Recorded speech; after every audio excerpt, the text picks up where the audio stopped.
Welcome to another edition of Market Impact Insights, your podcast source for business leadership perspectives to help your business grow. Hear from experts in marketing, sales, business strategy, and more, with practical advice for business success.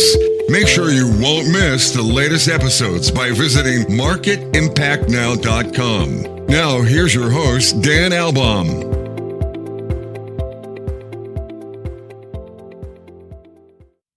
Welcome back to another amazing episode of Market Impact Insights. So much is going on here in June. I'm thrilled with the release of my new book, The Giving Edge, Why Putting Others First Creates Your Greatest Advantage. You can find that wherever you find books, including Amazon, and experience the stories of 37 amazing leaders and humans and how a giving mindset has really elevated the positive impact and the legacy that they are leaving as leaders. Well, today we're going to talk about an aspect of leadership that is so timely, it's so relevant. We have a lot of stressed out marketing leaders. We are in a time of amazing opportunity. Technology change, AI is reshaping how we strategize, how we execute, but there is a lot of competitive pressure. There's a lot of pressure around the unknowns, a lot of the rethinking and the impact of things like AI that is putting even greater stress on those marketing leaders. But yet leadership, the strength of leadership and the support and the mindset that leaders bring into that role has never been more important. We're going to get into all of that with Dr. Debbie Qaqish. She's the founder and CEO of The Growth Factor. And she's helping so many of those stressed marketing leaders navigate through this current environment for success. She's also a partner at the Pedowitz Group, and she's also the author of a couple of books, From Backroom to Boardroom, Earn Your Seat with Strategic Marketing Operations, and The Rise of the Revenue Marketer. She actually introduced that concept, that term, revenue marketing, back in 2011. Debbie, welcome to Market Impact Insights. Dan, thank you so much. I am thrilled to be a guest on your podcast right before the release of your book. What an accomplishment. I cannot wait to get my hands on it. I mean, who doesn't want to read how 37 different leaders have not only elevated how they flourish at work, but also how they elevate teams to become better individuals and better performers at work. I can't wait to read it. Well, you've helped so many people yourself, and you've given of your time and your effort and your perspective and your learning inside of marketing. But I want to go back, and you've had this really interesting path in your career. But what originally sparked your focus on a career in and around marketing? Oh, honey, I never thought about marketing until I was pushed into marketing. So let me tell you the story. So undergraduate, international business, spoke 3 languages, was going to go into some kind of high finance world and do all that stuff, woo-woo.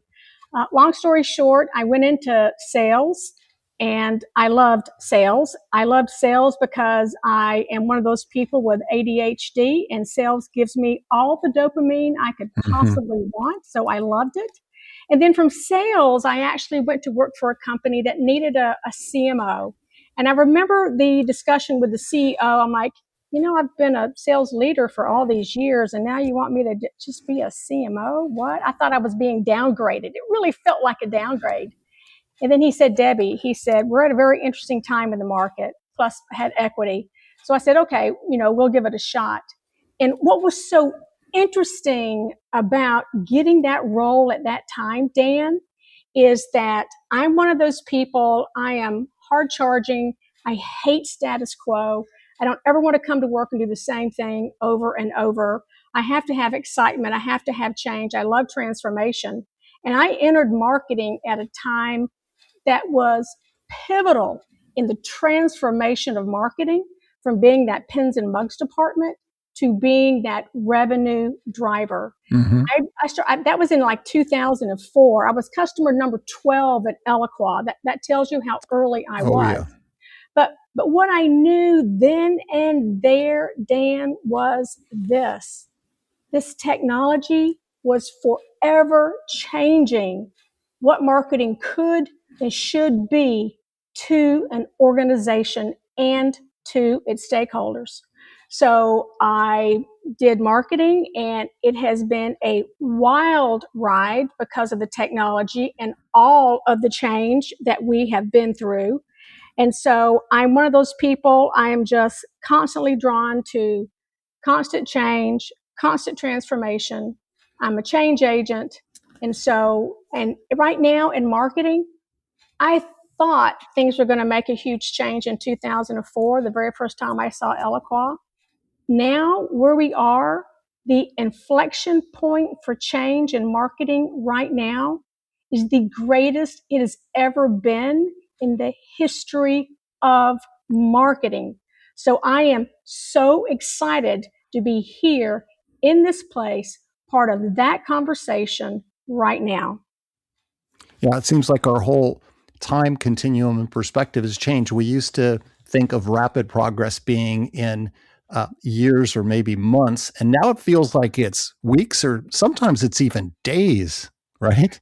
Or less. I mean, we look for always on, instant access to everything. Technology has created this need and this want that we have, and we want it in every part of our life.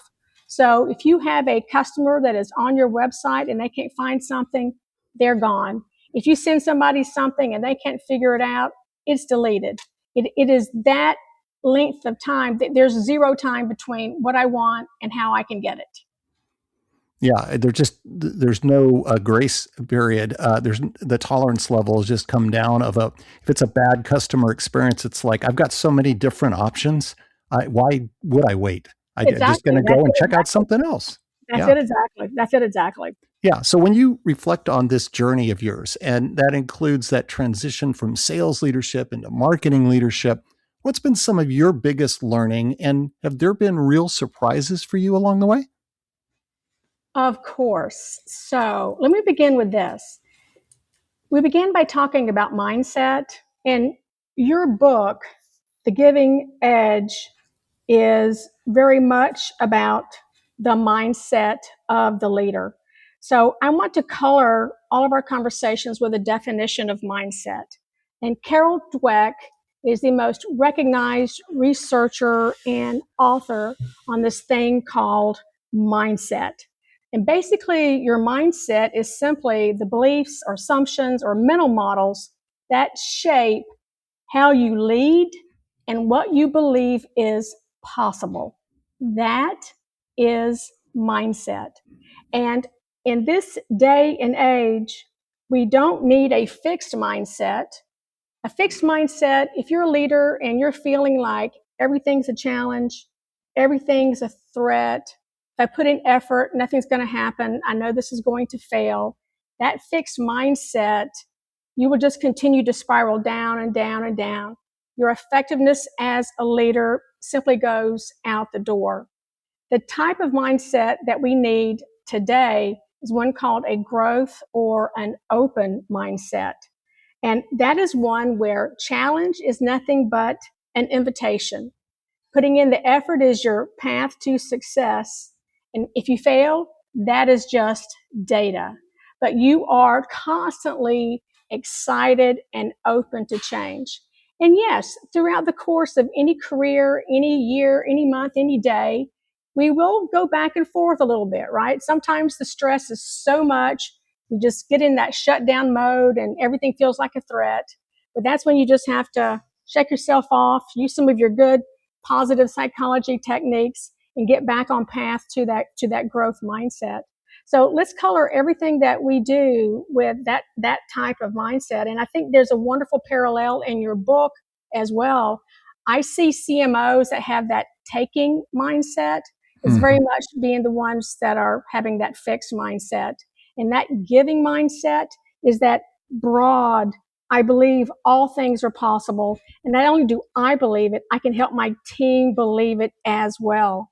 So back to your original question, biggest learning, it is mindset has everything to do with it. I've seen people with the right mindset outperform people who had the right skills, the right talent, the right education, the right pedigree, 100 to 1. Mindset makes that much of a difference, especially in the world that we're in today, where everything is constant stress and also constant change. So besides being consciously thinking about, I have an open mindset, I have a growth mindset, I have a giving mindset, I think as a self, in yourself, one of the biggest learnings I have, I know this is going to sound like a hallmark moment, but do what you love. That is absolutely 1000% true. Do what you love, do it with purpose, and do it with passion. And then the third biggest learning I have is all around transformation. And again, I've spent many years in technology. Even before 2004, I was in the technology space. I was part of the people who actually did the original Microsoft certification exams. I mean, that was like 1,000 years ago, Dan, right? But the other thing that I learned is that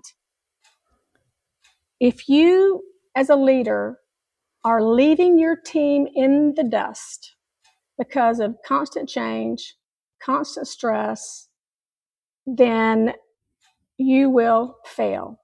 Your team is everything. Your team is your power. Your team is your career. Your team is your performance. And you can't just focus on this technology world and this AI world that we're in. You've got to bring the humans along with that. One of the things that we know about, well, I'll talk about that later, but so really it's having the right mindset, and that's that growth or that open mindset. It's doing what you love, doing it with purpose and passion. Yeah. And it's all about the people. Cliche, I know, but this is especially true in this age of AI. It's become 1,000,000 times more important in the age of AI, the human element of what we as leaders can help cultivate and bring to the table. So I think those are my biggest learnings. Yeah, there's some really, really big stuff in there. And, the desire for true, authentic human connection, even more so. I totally agree with you in this AI world. And the authenticity and the vulnerability as a leader to really support an environment where going out, taking risks, knowing that there are going to be some fails, that's okay, that there's safety. And that, I think, is huge also, back to the stressed out factor, which is it's not about perfection. It's about continuous learning, applying the learning. And someone recently made a comment that really stopped me in my tracks. They said, there's a difference between failing and failure. And the idea of failing in the moment can lead to the learning that will lead to success. So it's back to that mindset again. And the other part of all of this as a leader is, how do you influence culture? And the people that I've had on this podcast, leaders say one of the hardest things they've ever had to do is to develop and sustain a healthy culture. For you, what's been the difference now in the organizations, and even now starting your own consultancy? What's been key from a cultural standpoint? The right company. If your company has a toxic culture, you will find it very, very difficult to create a culture that helps your employees thrive, because the company toxic culture that is already there. It is culture eats strategy for breakfast every single day. So I would say to any leader out there to select the right company that shares the values and the kind of cultures that you want to have across your marketing organization. So I would think that's number one. And again, it's either there or it isn't. It's just simple as that.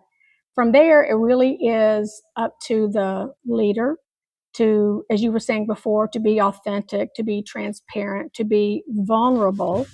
And again, if the leader shows those kinds of attributes, then the team will be much more open, much more receptive.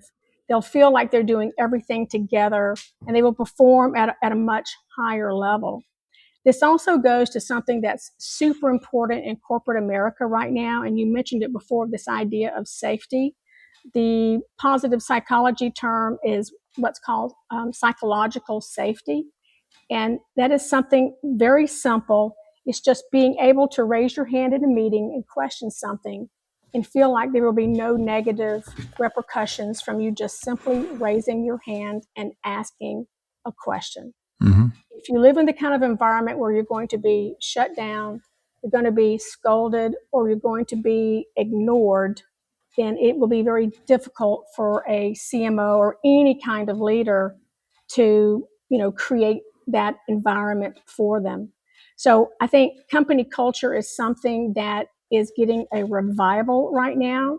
And that revival is coming because we realize, because of technology, because of AI, because of the always on world, because of working from home, because of so many different reasons, we're putting an crazy amount of stress and change on our employees.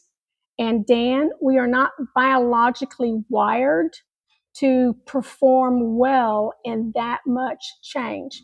We're actually we still work with the caveman's brain. It's what's called the lizard brain. And change, something new, something different, and stress puts you in fight, flight, or freeze mode. So that's what's happening to Work America, and it's certainly happening across marketing organizations. So we have to recognize that we're putting unprecedented, never seen before levels of stress and change on employees, yet we're not giving them any new playbooks for how to handle that. So we're seeing this happen. We're seeing this recognition happen at company levels as well as at department levels. And that, I think, is something that's very wonderful to see. Yeah. So the high change environment is one of them, but it's also really interesting times, unique times to be a B2B marketing leader today. What are some of the other headwinds or challenges that you're seeing those B2B marketers have when they're trying to drive sustainable growth right now? I'll tell you a story. So I mentioned that the very first time I saw Eloqua was in 2004, and I was a CMO. And I thought to myself, this will forever change marketing. I truly believe that. I had that vision from day one of looking at that technology. Part of it was, yes, I'd spent many years in sales prior to that. I didn't have like the typical marketing track, just marketing. I came in from a sales and a sales leadership perspective.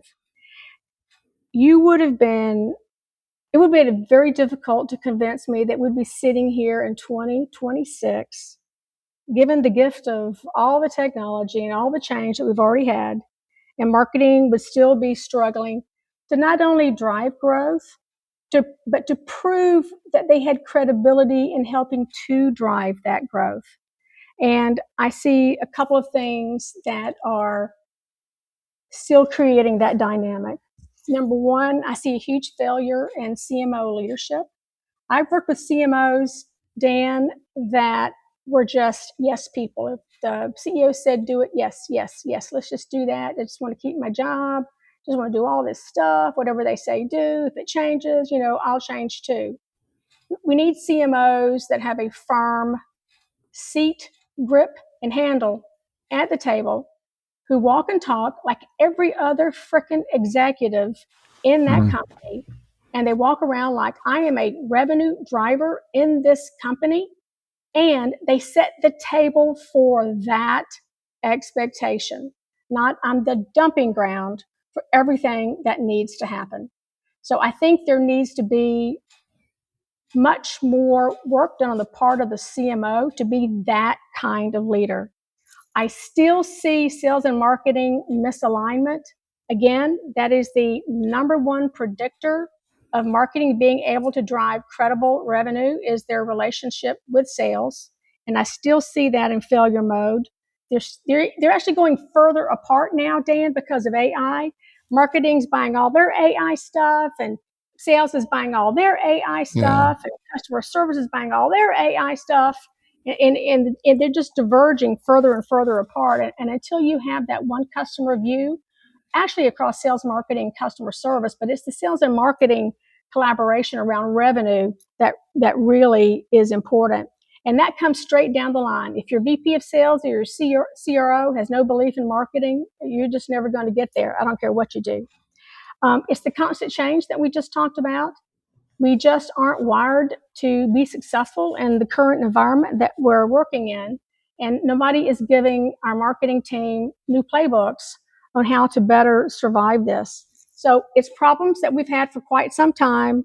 It's the leadership, it's the sales and marketing alignment, and then it's the acceleration of this AI world that we're entering right now. And I see those as the major barriers to driving growth for marketers. Yeah, I've seen that so many times in my own experience, even across the different technology organizations where, I think healthy tension can be a good thing between sales and marketing, but it's constructive, not destructive. But I'm kind often of there's tired that of that. lack of trust. There's a skepticism and lack of trust, and the relationship just isn't there. Was it helpful for you? I'm curious because you made that interesting shift from sales leadership into marketing. Did you feel as a marketing leader, having walked directly in the shoes of the sales leader, did that make a difference for you to try to overcome Huge, some of that? huge. I had the bullshit antenna, the best in the world when I talk to salespeople. I know the business. I know the game. I've been there. I've done that. They're not going to pull anything over me. And I speak their language. I think every CMO that I've ever talked to who at some point ran a sales organization or had some revenue accountability, they have a completely different view of their role from that experience. 100%. Yeah. And you have said that leadership mindset, so we're back to that word again, is one of the biggest threats to pipeline revenue. Can you explain a little bit more about that? I mean, absolutely. If you have a mindset that is fixed, meaning that everything is a threat to you, you shut down when things are challenging. You say to yourself, I either have it or I don't. And if I don't have it, I'm not going to make it in this AI world. If that is your mindset, you will never be able to be successful as a revenue driver, because being a revenue driver from a marketing perspective means being innovative. It means being open. It means experimenting. It means really thinking through this invitation for something new or for a new number and failures of data. For example, Dan, how many marketing organizations that you know have any built-in time to experiment with anything? Yeah, that's such a huge gap. It's go, go, go, go, because we're chasing near-term metrics, right? And it's just all about output. It is all about output. So I think that the leadership mindset, and I've seen it. I can tell you, I can think about all the CMOs that I've worked with through the years, and I can vividly recall those who had that fixed mindset and those that had that growth or that open mindset, and the difference in performance on their teams is amazing. I'm sure you can go into the 37 interviews that you did for your book for giving the edge of, I'm sorry, for Giving Edge, and I'm sure you'd probably find the exact same thing. Yeah, for sure. And we've talked a little bit about AI here, and it's all around us. We can't not talk about it and think about it because it's reality and it's going to shape where we go forward. But in your opinion, where do you see marketing strategy execution heading over the next several years? How is AI really going to transform that? Great question. Wonderful question. Let me answer it this way. How many folks that are listening to us right now have lost jobs or have had to let team members go because execution in marketing, the pieces of execution in marketing, are now being done by AI, better, faster, cheaper? I think Meta just laid off like 20% of their force, and part of it, the thing was, AI is taking over these jobs. So imagine a year from now, 2 years from now, imagine the entire execution layer of your marketing organization now being done by AI. What will the rest of marketing be doing? And the thing you have to ask yourself in this situation, in an AI driven world, assuming my execution layer will be done by AI, what then becomes the best and highest use of marketing to the organization? We're looking at new org structures. We're looking at new roles, new skills. We're looking at new company organizations. We're looking at a totally brand new way to work. We're looking at reimagining what it takes to do, run, and create revenue from marketing. It's a total reimagining right now. So AI is not just another piece of technology. It is a lightning rod of transformation. And if you hold that open mindset, you should be giddy right now with all the possibilities that are in front of you. We are at a junction in the history of marketing where we are rewriting the role of marketing and how it will be done. This is happening with every job on the market right now, but we're just, really talking about marketing. So AI is just not another strategy. It is not another piece of technology. It is how we will reimagine marketing in the organization. So sorry. Yeah. And leadership is going to play such an incredibly important role. So for you, what separates truly exceptional leadership from just good enough? Again, I see it every day. The good enough leaders are those that are just the yes people to the board and to the other executives. They are heavy, heavy, heavy into execution. They are not strategic. So I think it's the biggest difference, I would say, is that the good enough gets work done, but the exceptional leader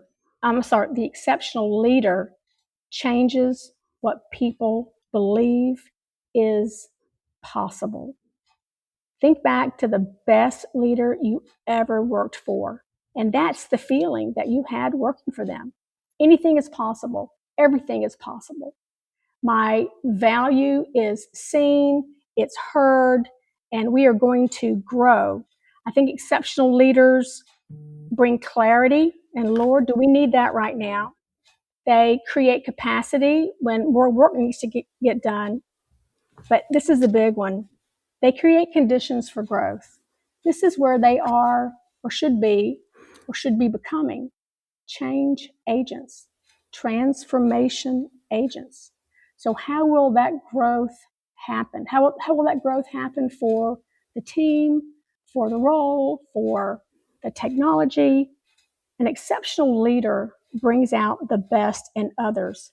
And I'm 1,000% positive that in your book, Giving Edge, that's something that probably every story shares.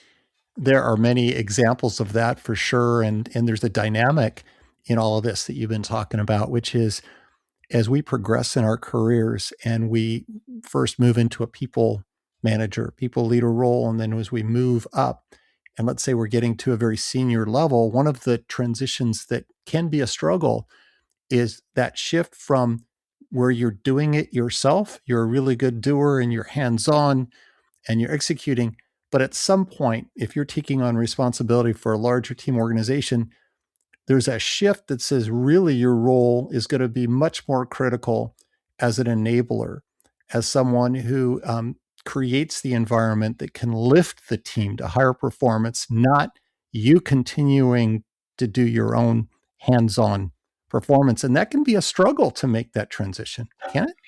And again, how are we training our CMOs and our leaders to do that? It's amazing to me how we are not training marketing at all, really. You're only as good as the last conference or the last piece of technology training that you had. There's very, very little training happening. One of the things I think that we will see moving forward, I think this is going to be part of the change, is we're going to be seeing a whole lot more training for around human performance. Mm-hmm. And I think it is something that is much, much, much needed. What's the best piece of business advice you've ever received? Wow. It's going to sound like a Hallmark card, but it is do what you love. And I am one of those people, if I show up to work and I'm not loving it, I can't even operate. I simply can't. You may think it's impossible, given what you love now and what your job is, to reconcile those two things, but you can. You just have to try to do that. I work with a good friend of mine who is this wonderful communications marketing manager, very professional, been in B2B for many years. She loves what she does because she's a storyteller, but on her truly artistic side, she's a belly dancer. And I mean, she just got back from Egypt getting like new costuming, right? Mm. And for a long time, she had those two things like completely and totally separate in her life. And now she has brought those two things together because it's part of who she is as an artist, as a creator. And that goes along with her wonderful ability to tell stories at a corporate level in B2B marketing environments, as well as about her personal life. And she feels 1,000 times better because she now feels fulfilled as an artist and an inventor, and it's really making her whole. So the best piece of advice I ever got was do what you love. And you really can't fake that, can you? Because the teams have a great BS meter. I mean, it's just hard to totally act through true passion and love for what you're doing. That's exactly right. That is exactly right. So when you think about the future, Debbie, what makes you optimistic? I've said it a couple of times in this interview today, and I remember creating revenue marketing. I remember creating that term in 2011. I remember doing it in 2004 because it just made sense to me.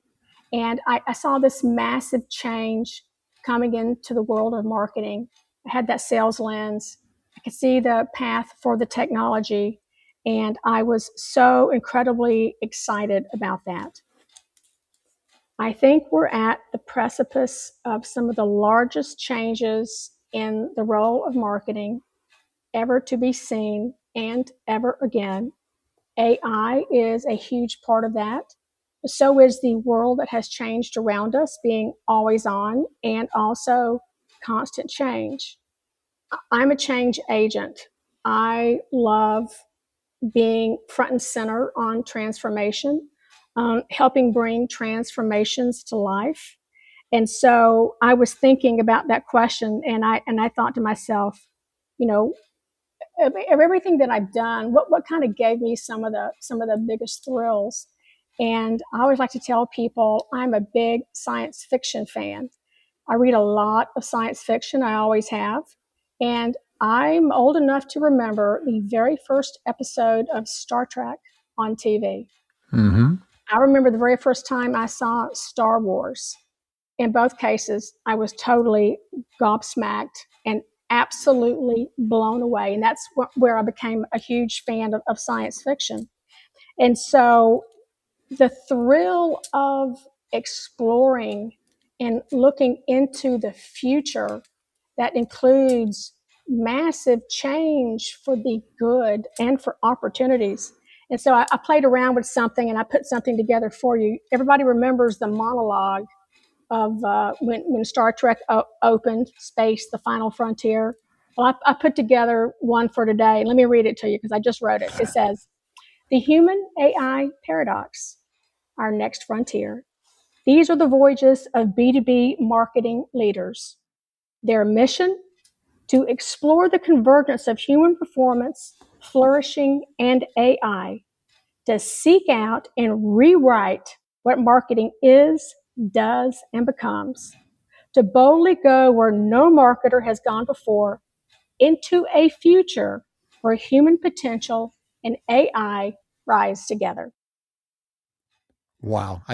Inspirational. I see the stars. I see us going through on our own version of the USS Enterprise. I do too. And you gotta have, that little music, as it kind of teases up. So that's what I think about the future and where we are in marketing right now. I'm thrilled to be here and to be a part of it.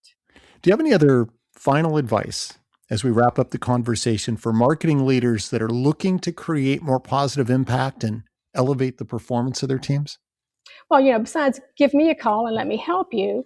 And what we do at the Growth Factor is help marketing organizations handle stress and learn how to flourish at work.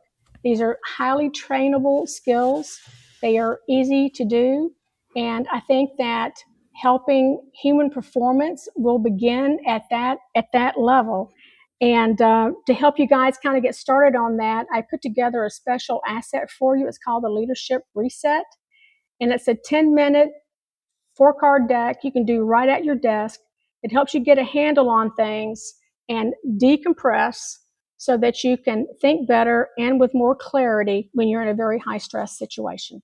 And I'll make that available to you, Dan, and then that'll be available for all of your listeners. Wonderful. We'll get that in with the show notes, and want to thank you, Debbie, for sharing your own intergalactic journey through technology and marketing and giving us the confidence to not overlook the human factor going forward. I really enjoyed our conversation. I did too, and I can't wait to read your book. And a reminder, please continue to give the gift of feedback to help make this podcast even better. You can do that by going out and giving a rating and a review. It's so easy to do on all the major podcast platforms, including Apple Podcast and Spotify. And as always, make sure to visit marketimpactnow.com for the latest in business leadership perspectives. So long until next time.